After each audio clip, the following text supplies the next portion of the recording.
Hey, Coach, in regards to Rocco, I was trying to think back of a defensive player who's been as disruptive as he's been. And I was wondering if he reminds you of anyone that you've coached that has been so disruptive defensively. To be honest, no one really comes to mind on short notice. He just has a good sense, especially off ball, of reading situation, reading plays. So, I mean, obviously there have been a lot of players that have been that, but I can't at that position. No one really comes to mind. Yeah, and we look at the stat sheet and we see that he gets the blocks and the steals and the rebounds and stuff. What's it like watching him on film? I imagine there's a lot that doesn't show up on the stat sheet, but can you describe that experience of watching Robert on film? The thing, especially I think in this league, is those kind of guys who see the play before it happens. Obviously he takes the one-on-one challenge, like with Siakam, and trying to take away his tendencies. But I think his really real talent is as a help defender. And I think the best help defenders in the league are the guys who, one, are locked in and also see the play developing and can anticipate what is going to happen. So I think he has both those skills. Next question is coming from Dwight James with NBC Sports Northwest. Terry, can you explain, how did you see the lineup change affecting not only the starters, but it seemed like maybe Jones had a different impact playing with the second unit? I'd have to go back and see what the rotations were. Norman got 2 quick fouls, so Derek got in with the starters early. Toronto is kind of a unique team because they played small almost entire game, so that affected the rotation. He obviously had an impact more in the second half. I tried to. The one thing is that it's, he's going to have his opportunities to do that. I'm not sure what the rotation is going to look like going forward, whether he starts, comes off the bench, plays with the second unit. But to be honest, I thought tonight he had minutes both with the starters and the second unit, and he really had an impact on the game in the second half. Next question is coming from Jamie Hudson with NBC Sports Northwest.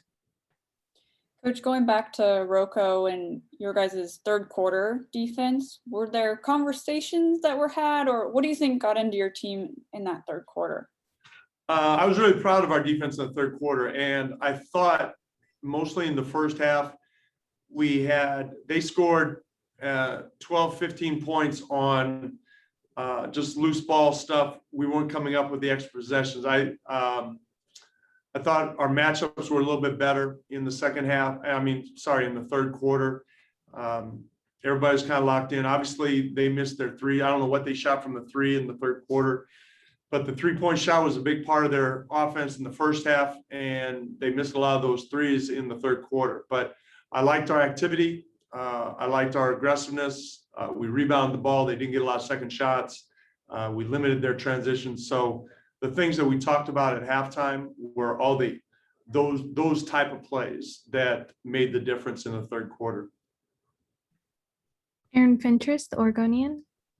Coach, how did you feel your first look at sort of how that trio worked together, Powell, Lillard, and McCollum? Clearly, you guys couldn't practice. You threw them out there. How do you think it went all together?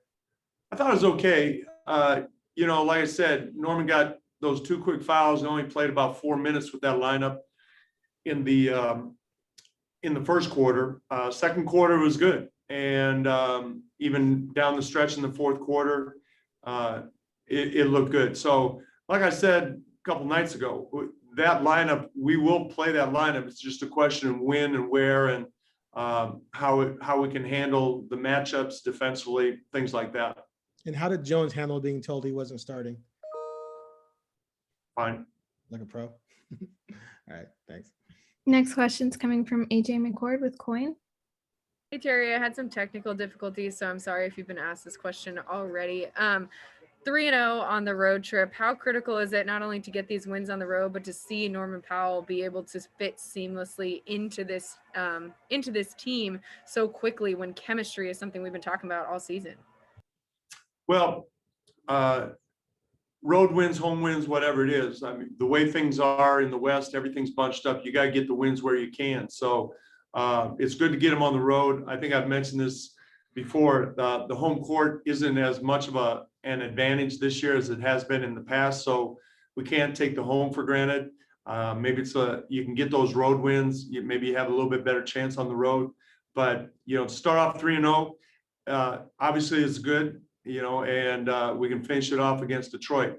As far as chemistry, throw Norman in it and then throw Nurk in it as far as, building the chemistry with adding basically 2 new guys. Obviously Nurk's been with us, but he hadn't played in a long time. So there's going to be an adjustment by everybody because, Nurk's going to play his minutes. That affects the rotation for Ennis. It affects the rotation for Rocco, which in turn affects it for Derek and Mello. And obviously it depends on matchups. So there's going to be an adjustment for everybody because we're in a rhythm as far as rotations and roles and things like that.